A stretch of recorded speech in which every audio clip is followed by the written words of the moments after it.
Bienvenidos y bienvenidas a su programa de análisis sociopolítico Desenlaces. El día de hoy vamos a tocar un tema de especial importancia para la vida del país. Y en el análisis de coyuntura lo vamos a tratar en profundidad. Me refiero al colonialismo jurídico. El compañero presidente Nicolás Maduro, después de anunciarle al país los logros, las conquistas, el avance, ya no solo para amainar el impacto del criminal y genocida bloqueo, sino para estabilizar la economía, sentar las bases sólidas y el despegue del país, ha anunciado que la nueva forma de agresión es a través del colonialismo jurídico. Por eso que en el día de hoy vamos a conversar sobre el colonialismo jurídico como nueva forma de dominación para controlar y tutelar países libres. El compañero presidente Nicolás Maduro, reitero, lo viene anunciando al país y lo dijo de manera clara, que ante el fracaso del golpe continuado y la estrategia de acciones multiformes de agresión contra la patria, la nación venezolana ha logrado construir la estabilidad política y social del pueblo. Es más, ha hecho propuestas concretas como esta, que ante los daños causados a la patria, sería un hecho de justicia resarcir los daños del bloqueo estadounidense contra el pueblo venezolano. Y hago un paréntesis aquí. ¿Habrá alguna institución en este planeta, alguna multilateral, alguna organización del sistema internacional, bien sea penal o de Naciones Unidas, capaz de recibir una denuncia? Es imposible. Imposible, porque eso lo domina los Estados Unidos. Y por allí viene entonces lo del colonialismo jurídico. Pedir justicia para resarcir los daños a Venezuela y a nuestro pueblo. Esta cuestión se hace imposible, les reitero, por el sesgo de ese sistema internacional. Y además, el presidente ha anunciado que todas estas intenciones tienen un intento permanente de dividir el país, de provocar desasosiego, crispación, pánico en las instituciones del Estado. Y pese todo a ello, se ha logrado una estabilidad política y la paz social. Condiciones fundamentales para consolidar la recuperación económica. Obviamente, los Estados Unidos, lejos de dar muestras de respeto a las naciones y a su soberanía, en el caso específico venezolano, se diseña entonces un nuevo mecanismo de tutelaje y es lo que anuncia el compañero presidente Nicolás Maduro. Y fue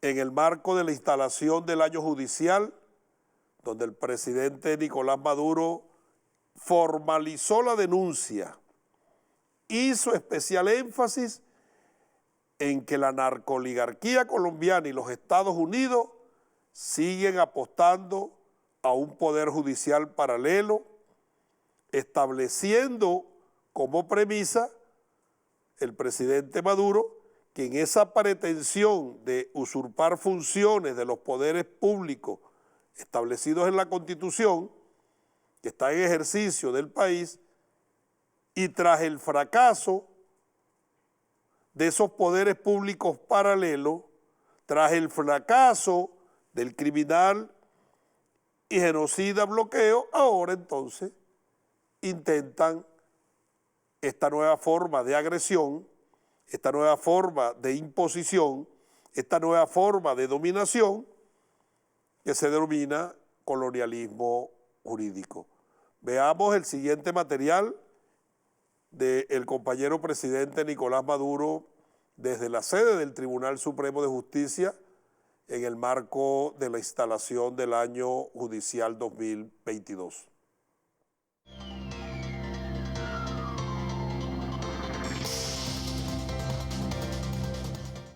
Ahora el imperio norteamericano, señora vicepresidenta, como usted lo denunció ante el Consejo de Derechos Humanos de Ginebra hace 2 días, ahora el imperio norteamericano, las oligarquías y derechos del mundo pretenden ensayar contra Venezuela el llamado colonialismo jurídico. Preparémonos para denunciar al colonialismo jurídico que pretenden imponerle a nuestro Estado y a nuestro país. Y preparemos a las instituciones para el ejercicio de la justicia soberana y de la ley, que es la forma de acabar con cualquier modalidad de colonialismo jurídico que se le quiera imponer a Venezuela. Alerta, alerto al país sobre ese concepto, sobre ese intento. El colonialismo jurídico que pretende imponerse luego de haber fracasado durante décadas para imponer formas de tutela política, formas de chantaje directo o indirecto, luego de haber fracasado en todos los modelos que pretendieron recolonizar a Venezuela, luego de pretender dividir y quebrar al poder público venezolano, luego de pretender dividir y quebrar la conciencia de nuestro pueblo, ahora vienen con el ensayo del colonialismo jurídico.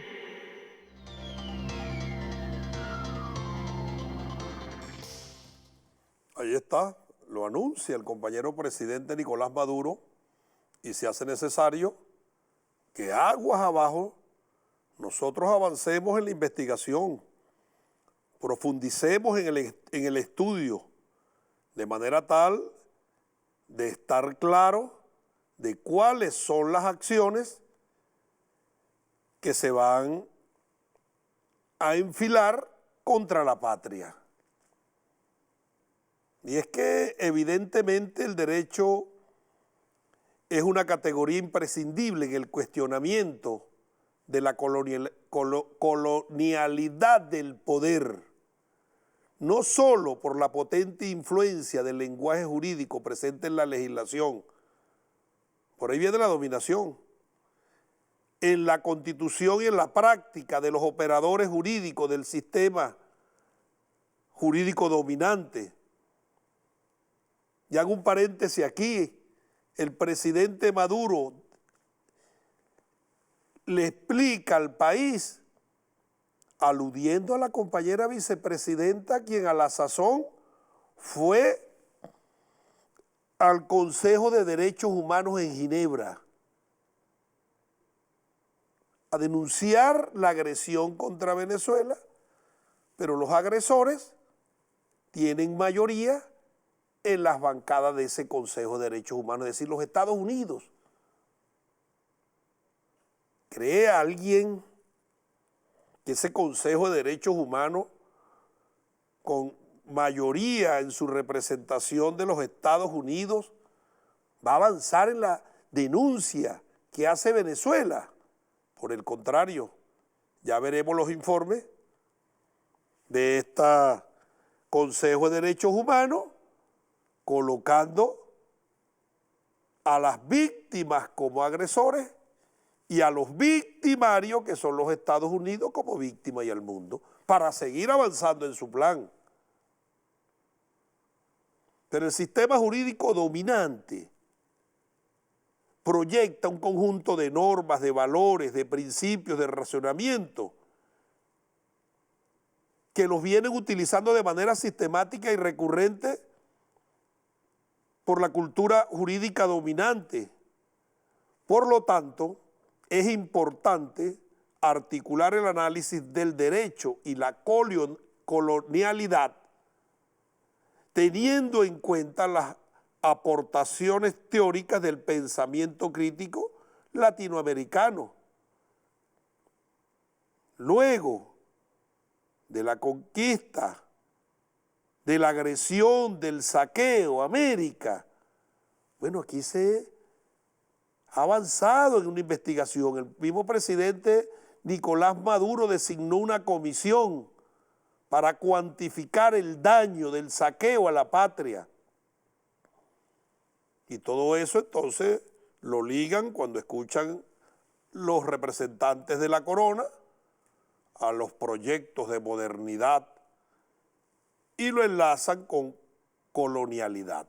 Es decir, que gracias a haber sometido a los pueblos, tienen prosperidad. Casi nos pide el rey de España y los colonialistas que le paguemos a España por habernos saqueado. Ahora, en este caso específico de la actualidad, pudiéramos llamarlo el caso específico venezolano, eso tiene sus fases.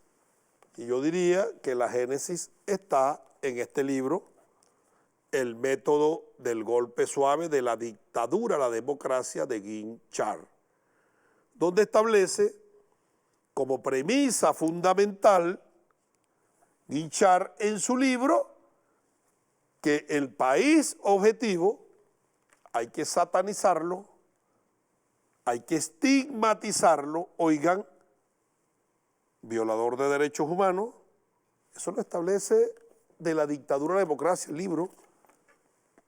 Por lo tanto, todos los países que los Estados Unidos quieren satanizar y criminalizar y estigmatizar son violadores de derechos humanos, son conculcadores de la libertad de expresión, son países corruptos, son narcoestados, son estados terroristas y no son sus sistemas de gobierno democráticos.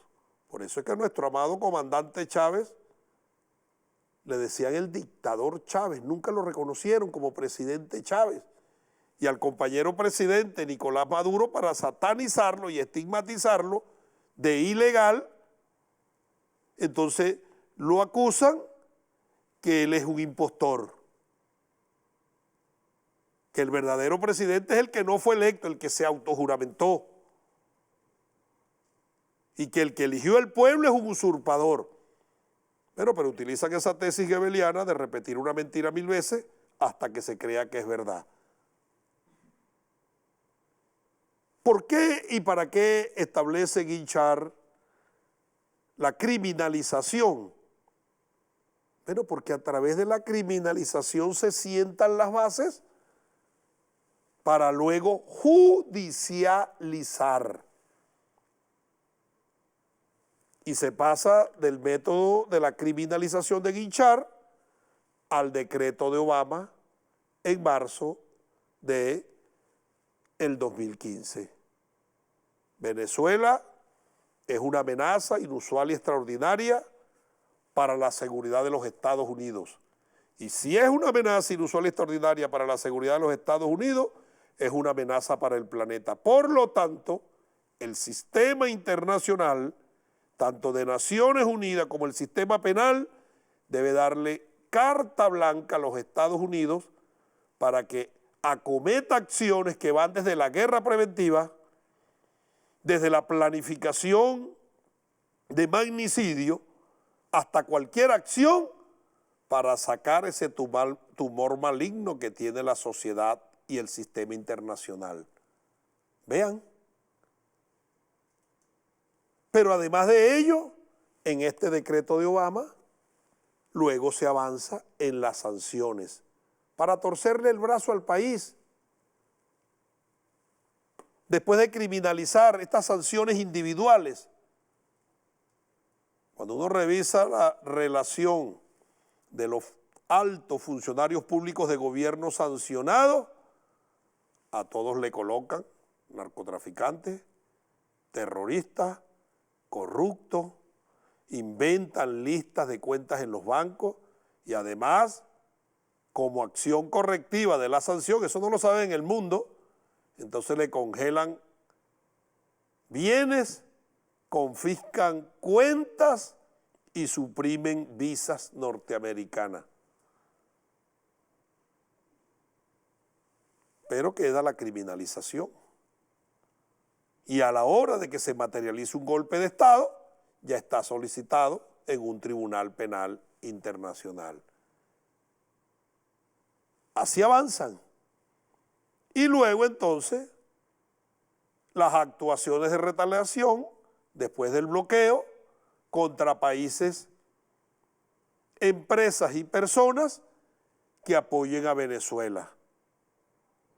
Ningún país quiere enviar insumos a la República porque resulta que está apoyando un Estado forajido y los Estados Unidos lo van a sancionar. Ningún país, a pesar de que el petróleo esté sobre los $80, compra crudos venezolanos porque los Estados Unidos lo van a sancionar. Quebrando la economía y entonces haciendo de tripas corazones para vender los crudos, hay que venderlos como si fuera un negocio ilegal, hasta en menos de la mitad de su precio, y se lo llevan saqueando las arcas de la República. Ahí tenemos un ejemplo palpable, el caso Alex Saab. El único delito, el único pecado que cometió ese empresario árabe-sirio colombo-venezolano fue romper el bloqueo, traer alimentos, traer medicamentos. Y si Venezuela no tiene divisa porque el 95% de la divisa se obtiene por la venta de petróleo y no vendemos petróleo, bueno, pero tenemos activos, tenemos commodities, canjeables a su precio real y nominal por bienes y servicios.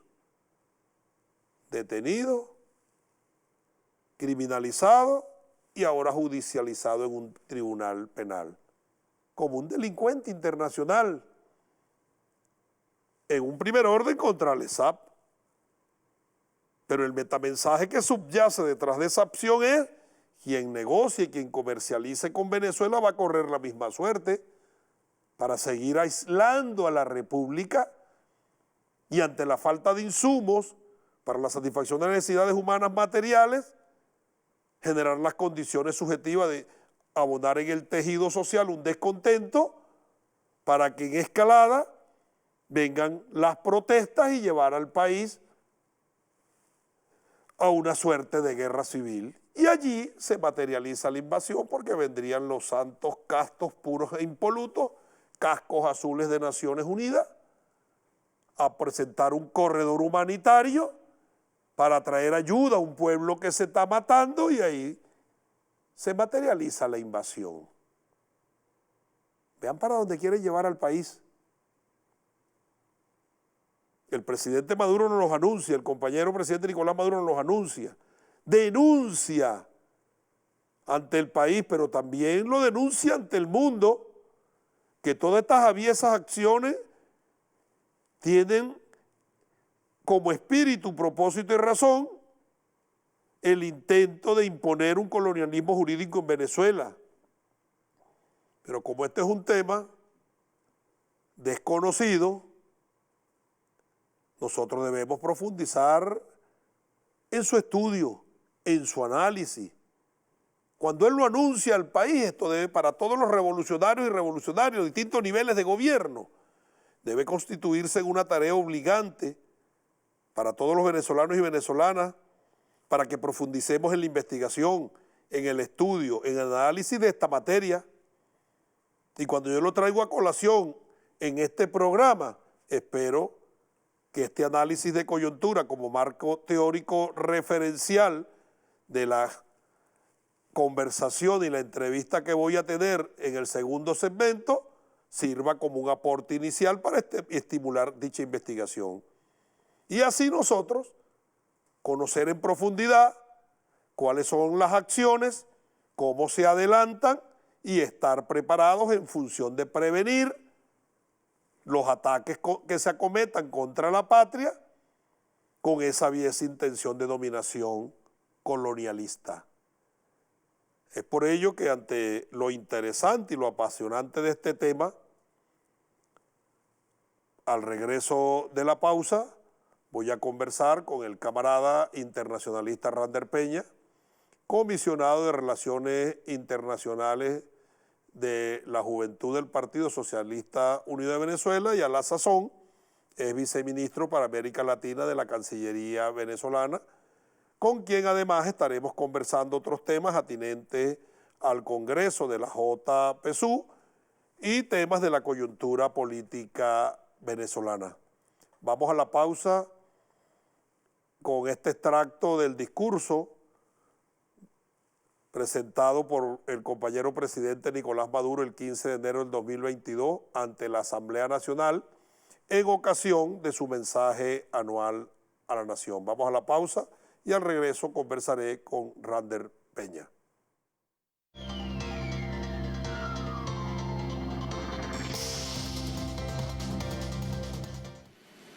Qué historia tan diferente sería, ¿verdad? Cuando los imperios sancionaban, bloqueaban y los países caían uno detrás de otros, esclavizados como colonias ante los imperios de Europa o ante las amenazas del imperio norteamericano de hace 100 años o más.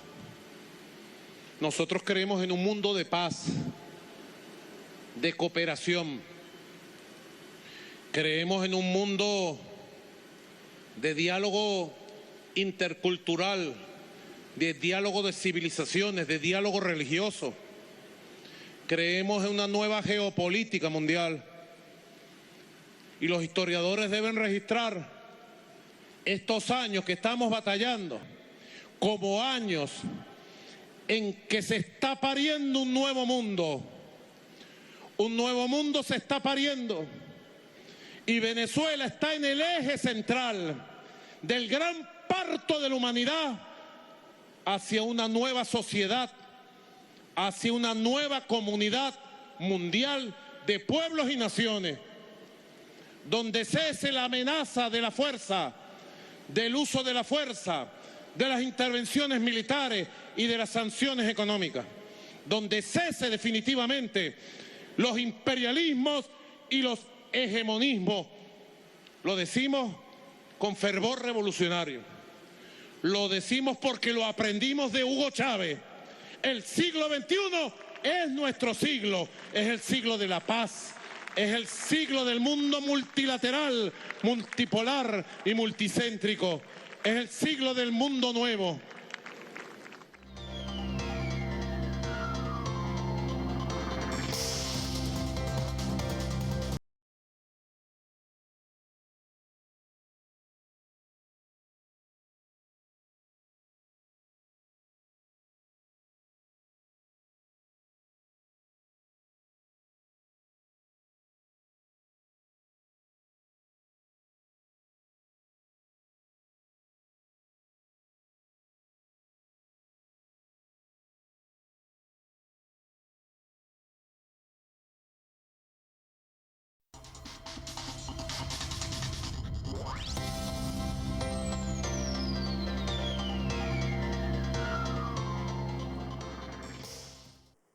Continuamos con su programa de análisis sociopolítico Desenlace y después de haber conversado en el análisis de coyuntura sobre el colonialismo jurídico como nueva o forma de dominación, no nueva,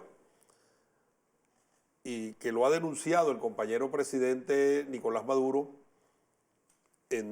tanto en la locución de su mensaje anual a la nación ante la Asamblea Nacional como en el Tribunal Supremo de Justicia a propósito del inicio del año judicial.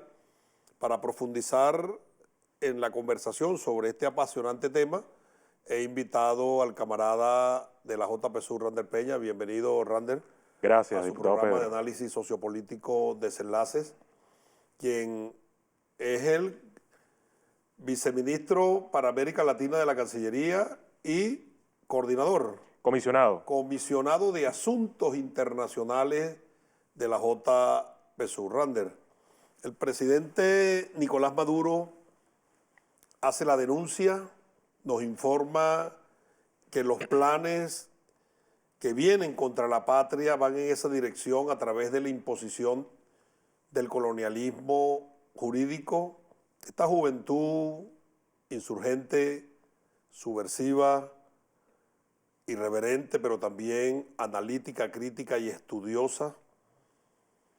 Y dentro de tus competencias en los asuntos internacionales de la JPSUR, ¿hacia dónde avanza la investigación de esta denuncia que formalizó el compañero presidente Nicolás Maduro? Bueno, primero muchas gracias, diputado Pedro Carreño, vicepresidente de Disciplina Revolucionaria de nuestro partido. Saludo al pueblo venezolano. Son esquemas de dominación bastante antiguos, además, que han venido mutando a lo largo de la historia reciente de la humanidad. En los últimos 500, 600 años hemos tenido eventos y muestras bastante evidentes de cómo el derecho termina siendo una de las principales herramientas para dominar, para conquistar, para colonizar otros pueblos, para que estados en su posición de dominio en la escena mundial logren poner sus garras sobre otros territorios. Ejemplo muy palpable donde todos nosotros hemos sido víctimas, nuestros antepasados han sido víctimas de ellos, es cuando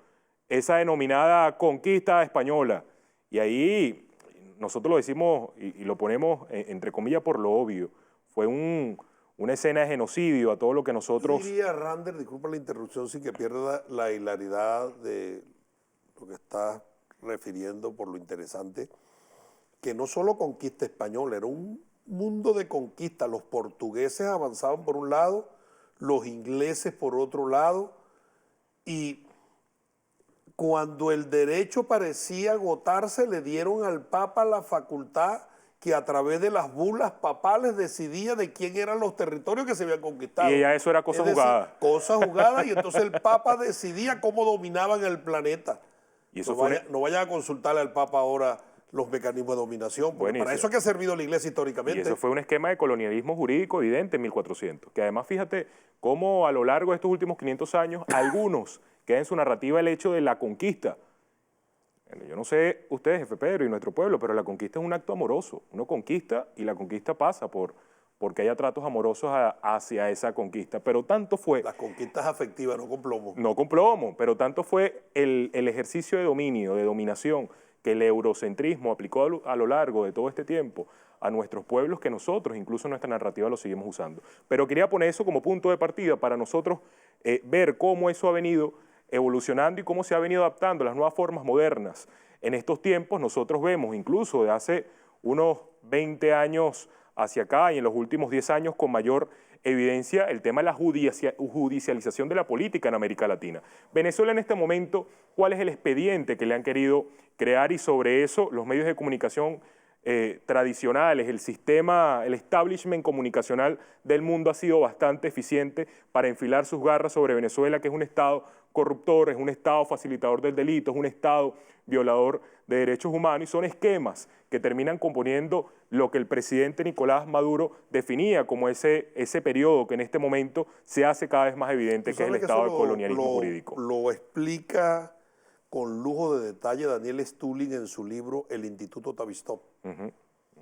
Cómo se diseñan estrategias a través del empleo de los grandes medios hegemónicos comunicacionales para estigmatizar gobiernos y países, someterlos al escarnio público, con ello justificar las agresiones. Pero es que además los medios de comunicación vienen a legitimar todo el efecto jurídico que los principales, el sistema y el imperialismo en todas sus formas y en sus dimensiones intenta instalar. Nosotros vemos cómo en estos últimos tiempos el imperialismo y sus formas y herramientas tratan de confundir la viralidad con la veracidad. En la medida de que algo tú lo pongas a correr comunicacionalmente, lo viralizas, ya ellos empiezan a indicar eso como una verdad. ¿Qué es lo que se ha hecho sobre Venezuela? Sobre Venezuela, al mejor estilo neonazi, empezaron por el mundo a decir cuantas barbaridades y mentiras se les ocurriera para generar eso como una verdad que ellos tienen que permanentemente emular. El primer productor de cocaína del planeta, Colombia, y el principal mercado del planeta, que es el que no solo lo compra, sino el que auspicia la producción, que es los Estados Unidos, tienen el tupé de acusar a Venezuela de narcoestado y lo dicen por la calle del medio. Y todos los años, de manera sistemática y recurrente, Naciones Unidas, en su informe de la lucha contra el narcotráfico, establece premisas como que llegan más de 1.000 toneladas métricas de cocaína a los Estados Unidos y que salen desde Colombia, y ellos acusan a Venezuela de narcoestado, así. Hay una categoría muy sencilla de análisis que nosotros podemos aplicar con Colombia para entender cómo desde Colombia se fragua un ataque hacia Venezuela. Y es que Colombia, toda la narrativa que tiene Colombia, diputado Pedro Carreño, la generan desde la descripción de lo que ellos mismos son. Todo lo que nos atacan es la descripción de lo que ellos son. Y además que nosotros ubicar a Colombia simplemente como el primer productor de cocaína del mundo es casi que indicar que está en una competencia muy igual quizás con otros. No, no, no. Colombia produce el 70% de la cocaína que se consume en el mundo. Casi está a punto de monopolizar la producción de cocaína. Desde el año 2019 había 215.000 campos de cultivos de cocaína. Hoy superan los 245.000. Tú sabes que esto de que los imperios controlen el negocio de la droga en el planeta no es nuevo. No, no. 1848, la guerra del opio. Inglaterra, óyeme, manejaba el negocio del opio en el planeta. El principal mercado era China, pero no se cultivaba en Inglaterra. Creó una empresa que se llamaba Occidental de las Indias en India. La amapola la producían en India, la procesaban en India y la llevaban a su principal mercado, que era la China, y resulta que llegó la corona inglesa y dijo, ¿y por qué vamos a meter a los chinos en el negocio? Y es donde viene la guerra del opio para tomar el puerto de Hong Kong.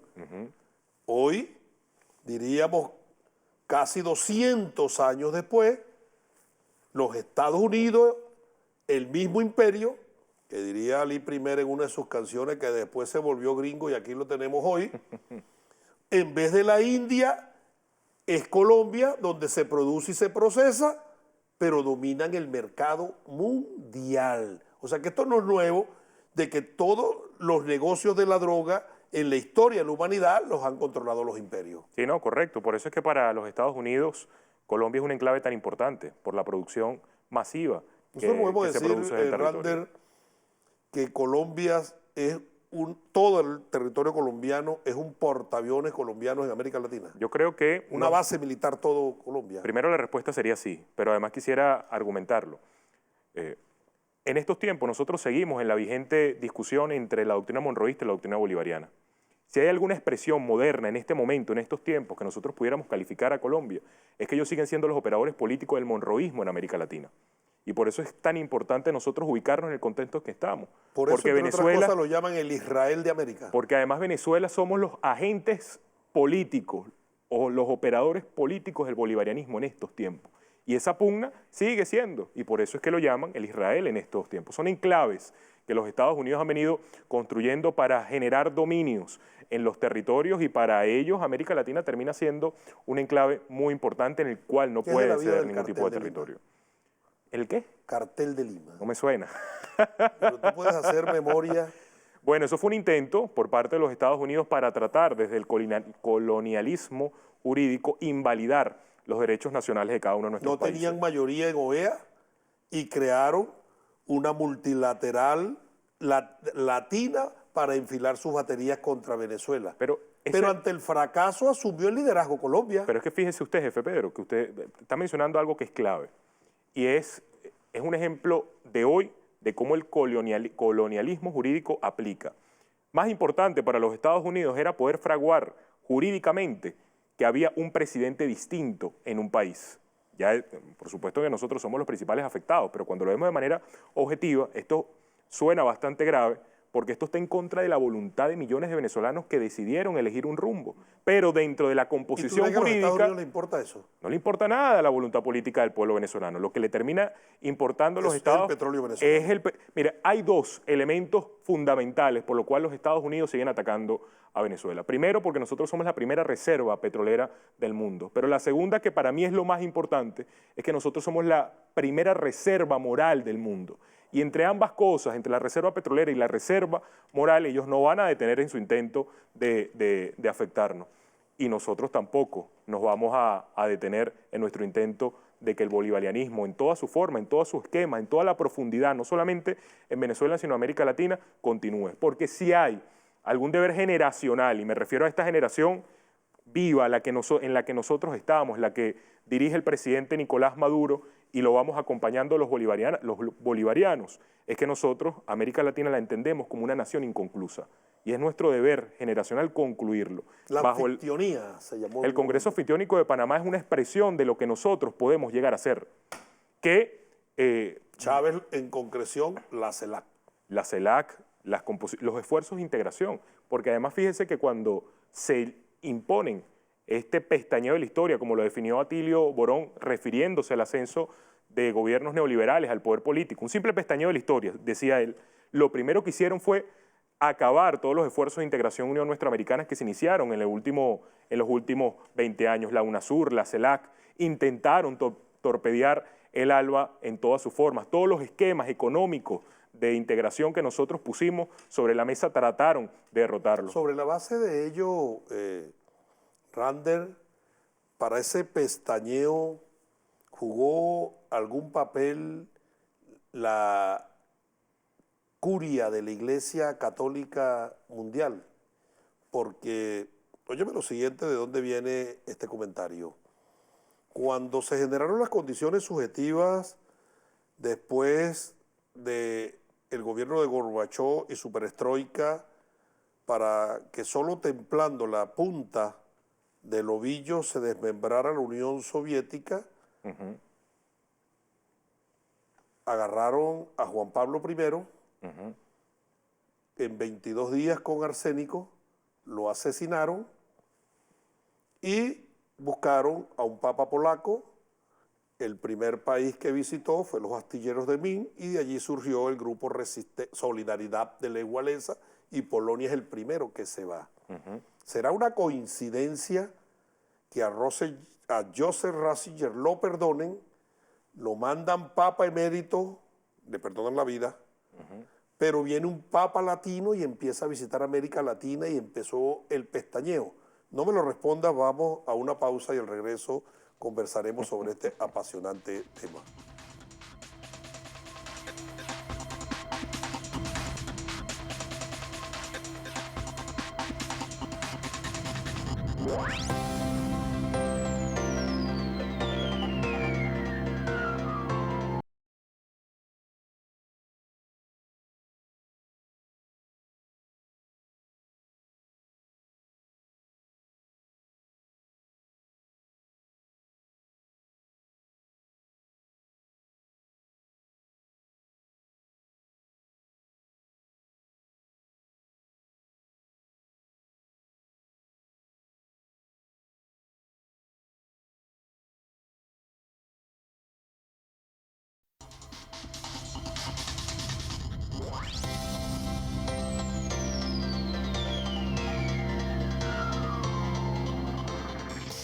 Continuamos con su programa de análisis sociopolítico Desenlace y en esta oportunidad conversando con el camarada Rander Peña, comisionado de Asuntos Internacionales de la JPSU.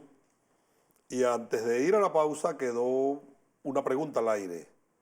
En este análisis de los mecanismos de dominación, donde el establishment juega un papel fundamental y entre ellos no solo las organizaciones internacionales, el sistema jurídico internacional que lo utilizan para dominar a los débiles, sino también, bueno, la cúpula de la Iglesia Católica, así como aquellas famosas bulas papales resolvían en caso de un conflicto en la conquista de territorio entre los españoles, los franceses, los ingleses, los holandeses, los portugueses, venía el Papa y hacía una bula, y era jurisprudencia y decidía cuál era el territorio de cada quien.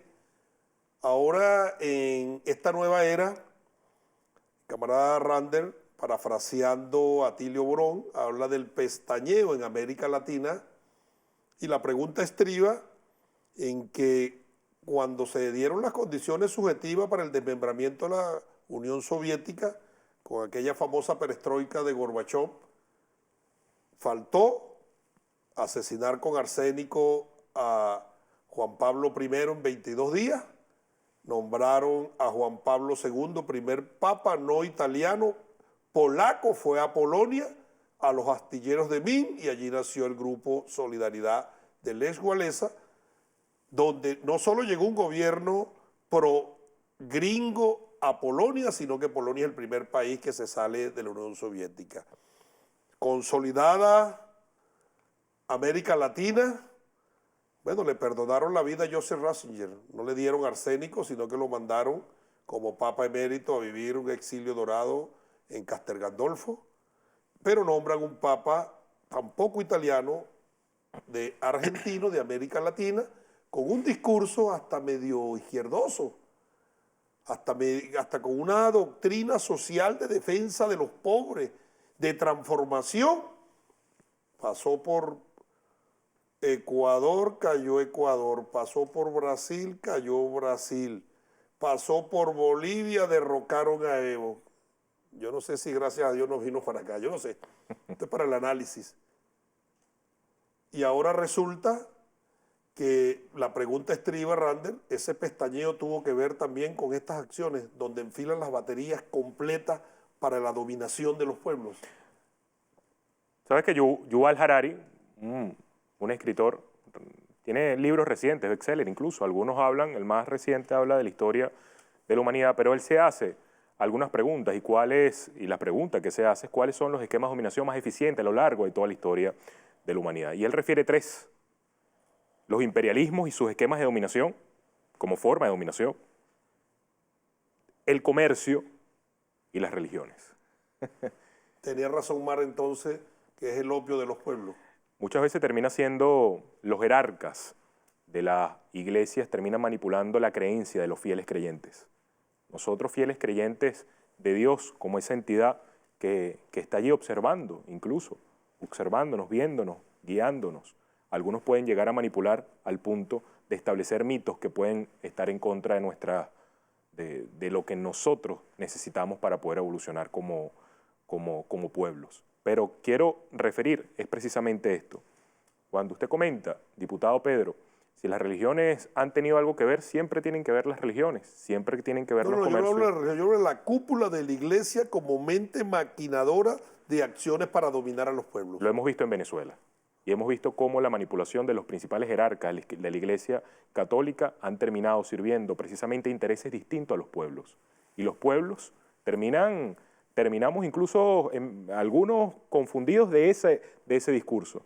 Pero si algo nosotros podemos destacar el día de hoy, 2021, por lo menos en Venezuela, luego de que por acá pasó el huracán Hugo Chávez, que los esquemas y niveles de conciencia de nuestro pueblo siempre van a ser superiores a cualquier otra cosa. Las penas abiertas de América Latina. De Eduardo Galeano. ¿Qué dice Galeano para referir la conquista? Y vinieron, teníamos las tierras y las riquezas. Y nos trajeron la Biblia y nos dijeron, vamos a orar. Cerramos los ojos y cuando abrimos los ojos, ellos tenían las tierras y la riqueza y nosotros nos quedamos con la Biblia. Con las Biblias. El libertador, por la ignorancia, nos han dominado más que por las armas. Tú sabes que lo que no pudo la pudo la espada en la época de la conquista, lo pudo la cruz de los franciscanos y los jesuitas. Correcto. Y los dominicos. Correcto. Por lo tanto, este tema de dominación jurídica y de colonialismo jurídico debemos contextualizarlo sin prurito. No, y además da también, un debate abierto. Y además también habla del tema de las religiones en América Latina. Que no vayan a sentir que uno es ateo. No, simple y llanamente. No, porque además yo soy un fiel creyente de Dios. Hay que evaluar con objetividad los procesos sociales para poder entenderlos. No, pero además yo soy un fiel creyente de Dios. Y nuestro pueblo es fiel creyente de Dios como el Dios bueno. Los fieles creyentes de Dios tienen acendrados valores y principios morales y éticos por aquello del temor a Dios, El temor a Dios, por correcto. aquello del respeto. Correcto. En este momento de la coyuntura política, donde la guerra multiforme actúa y para seguir construyendo un expediente contra la patria, van y tocan funcionarios de gobierno para ponerlos a trabajar como mulas de narcotráfico, como pasó con la alcaldesa de Semprún, o la diputada del Zulia, otra diputada de Apure, un diputado suplente de Lara, un diputado del Consejo Legislativo de El Táchira, alcaldes con la venta. Ahí eso denota primero falta de formación, falta de conciencia, falta de compromiso, pero también falta de valores y principios morales y éticos.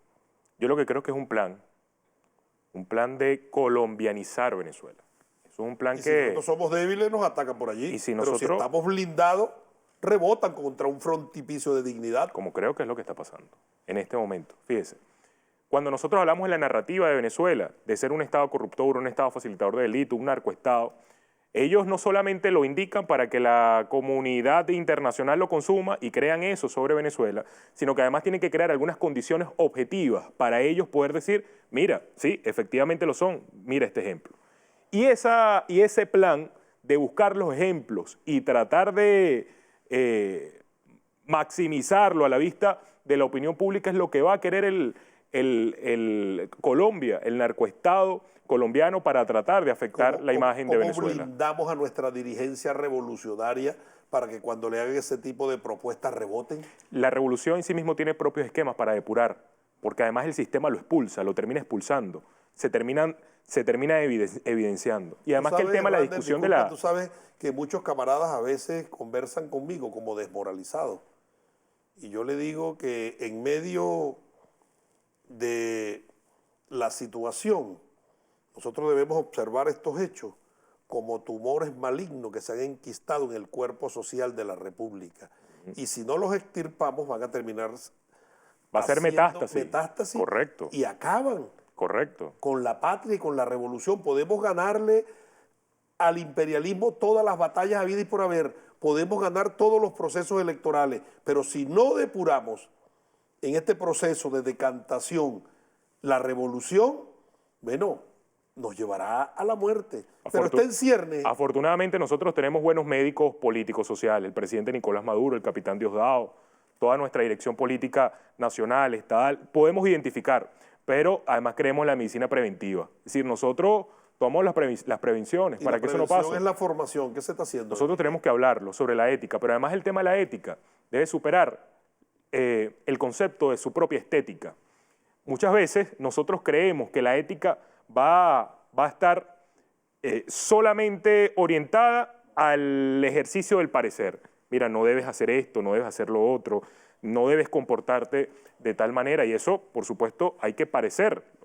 Pero nosotros tenemos que avanzar, diputado Pedro, es a la discusión de la ética en su profundidad, porque la conciencia, en la esencia de la ética, en la doctrina bolivariana ética, la nueva doctrina ética bolivariana. Escribió sobre ello en profundidad para avanzar en la transformación social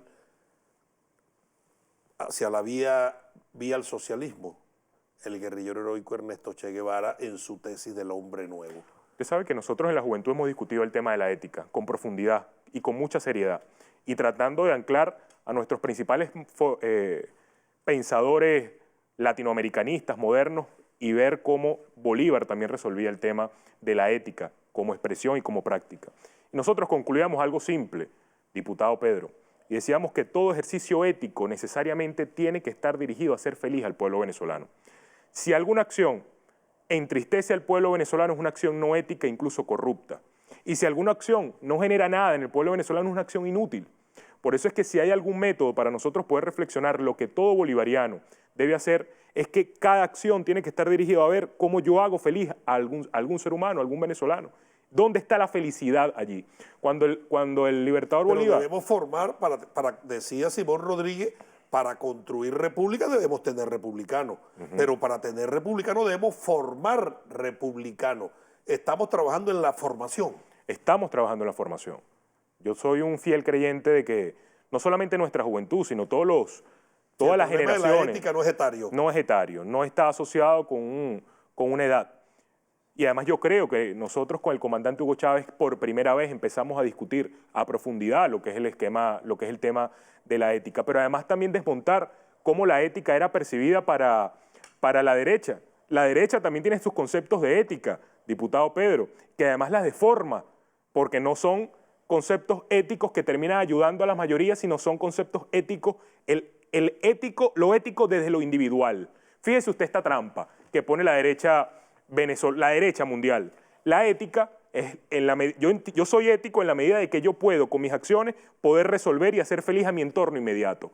Eso está totalmente deformado, porque ahí empiezan algunas deformaciones. No me importa lo que pase con el resto, en la medida de que nosotros... Individualismo. El individualismo, en la medida de que yo y mi familia puedan resolverse. Se pierde el sentir colectivo. Se pierde el sentir colectivo, y ahí hay un debate de profundidad, porque el sentido de la ética colectiva... Por eso es que somos dos modelos totalmente distintos. Antagónicos y irreconciliables, que ahora, no pueden abrazarse. Hay un buen momento en la coyuntura, porque está en ciernes el 5º Congreso del Partido Socialista Unido de Venezuela, que se fusiona con el Congreso de la JAPSU, y uno de esos congresos son de debates profundos, pero también fructíferos, y de allí se paren ideas, se paren métodos, se paren incluso instrumentos como códigos que van a ser esenciales para fortalecer la conciencia, la moral, y la razón y el compromiso para la batalla que estén por venir.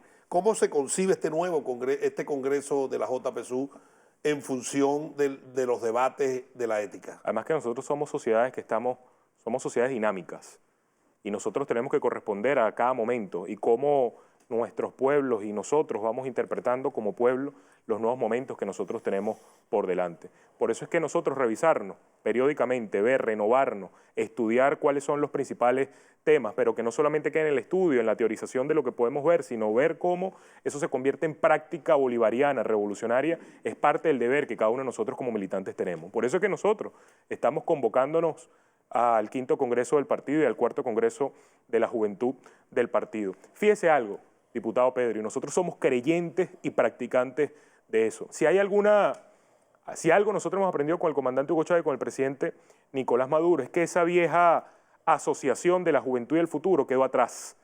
Nosotros a veces nos decían, la juventud es el futuro, y nosotros no entendíamos muy bien eso. Vimos al discurso guevarista en la Universidad de La Habana cuando le dijo a los jóvenes, el presente es de lucha, el futuro les pertenece. Chávez y el compañero Nicolás Maduro le dicen, el presente es de lucha, pero el futuro es ya, pónganse en la vanguardia. Pero no se regalan con dádiva los puestos, hay que sudar la camiseta y hay que ganárselos en combate. Es así, pero fíjese. De las dádivas no queda nada bueno. Nada, y de las cosas regaladas tampoco. Diría Jorge Rodríguez, es como los niños ricos, le dan todo y nada les duele ni tiene valor para ellos. Es así, fíjese esto.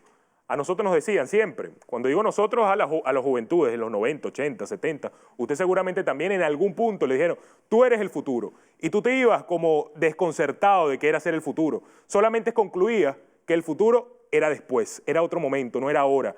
Tú te terminabas postergando para otro momento. Un obrero, un trabajador, pero en un futuro. En algún futuro, tú eres el futuro, eres para otro momento. Si algo con la revolución bolivariana, esta juventud ha entendido, si hay alguna asociación que hacer entre la juventud y el futuro, es que esta tiene el ímpetu necesario para traer ese futuro al presente. Y somos responsables. Es vanguardia de lucha. Es vanguardia de lucha. Es vanguardia de lucha. Nosotros podemos y tenemos los espacios para discutir los grandes temas del país, los grandes temas trascendentales. Podemos, queremos los valores y los principios, pero este programa ha llegado a su final. Fue rápido. Bueno, inexorable el tiempo. Sí. Solo te pido que... como ha concluido el programa, le dejo un mensaje final al pueblo venezolano y a la juventud sobre estos temas que hemos conversado en el día de hoy, como reflexión. Yo creo que ser practicantes de la obediencia, nosotros avanzar en ser practicantes de la obediencia es clave para nosotros entender este nuevo momento que la política y los jóvenes en política tenemos. Y me refiero a ser obedientes al verdadero sentir y necesidad y voluntad del pueblo venezolano. Cuando nosotros hablábamos del mandar mandando y el mandar obedeciendo, es parte de esa lucha antagónica entre dos modelos irreconciliables. Uno de la dominación, que es el mandando sin entender y sin que nos importe lo que nuestro pueblo, lo que el principal mandante y tomador del poder tiene, o el mandar obedeciendo, que es ser fieles, réplicas y ejecutores, operadores de las necesidades más urgentes y sentidas de nuestro pueblo. Practicar la obediencia, creo que es parte del mensaje que las juventudes debemos tener en estos tiempos. Gracias, Randall. Gracias, diputado Pedro. Análisis, todo debate tiene un desenlace y este programa ha llegado a su desenlace final. Yo te agradezco habernos acompañado en el día de hoy, conversar sobre estos temas e instar a los revolucionarios y revolucionarias a profundizar en el estudio, el análisis y la discusión de los mismos, porque esto es lo que nos da fortaleza. Y a ustedes, amados televidentes, gracias por la atención prestada. Nos vemos el próximo miércoles a las 12 del mediodía en su programa Desenlace. Muy buenas tardes.